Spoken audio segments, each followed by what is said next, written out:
Now, since we're talking about quads and quins, here's a question on multiple births. What's the best way to avoid paying income tax in Hungary? Don't work in Hungary.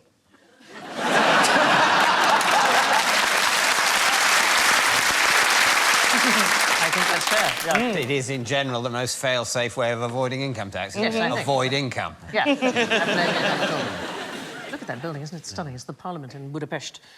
But the quickest way at present to achieve income tax exemption is to have quadruplets. What? I know.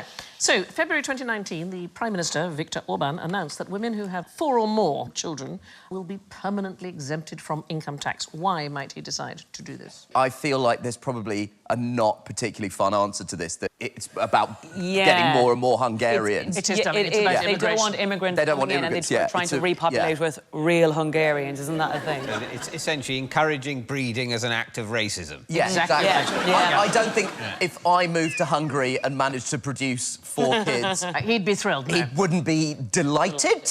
No. You don't have to have them all at the same time, which is good, because having quads, it's like winning the lottery. In humans, the odds against having twins in a natural birth are 89 to 1. For triplets, it's 7,921 to 1, so 89 squared.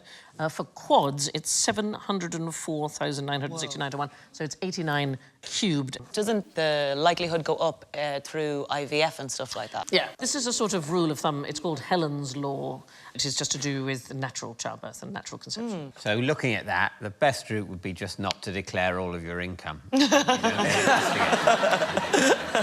I just say that having quadruplets, so much easier for the boy. Have a look at this picture. She's had 4 children, and he's having a cigar. That's Stephen Fry. So while we're on this subject, what was the Toronto Stork Derby? Is it a race with storks delivering babies? Yes, yes. So this was a multi-birth contest in Ontario.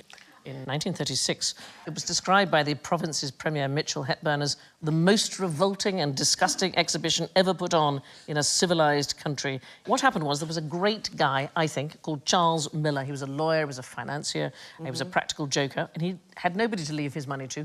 And so he stated in his will that whoever could have the most babies in 10 years could have his money. Grim. Yeah, it attracted a huge amount of interest because some of his investments made a lot of money. It was a huge fortune. His $100,000 estate turned into a $750,000 fortune by the end of the race, and mothers went crazy. You could only have 10 max, though, surely, or like 10 and 1 on the way. No, if you have multiples, if you have twins. You could have sextuplets 10 times. You could have 60. Oh, right. So that woman, who looks frankly exhausted, was one of the contestants. She had 13 children. 5 women had 56 babies between them. We don't know how many of those were multiple births. And in the end, the pot was eventually split 4 ways, with 2 consolation prizes for women who had been disqualified. Women who've been disqualified. What did they get disqualified for? Maybe they'd adopted. Borrowed That would be... babies. I've adopted 700. Some of the babies were illegitimate and so disqualified. What? Yeah. That's harsh. He was a great prankster, Charles Miller. He left brewery shares to a prohibitionist campaigning group on condition that they actually ran the business.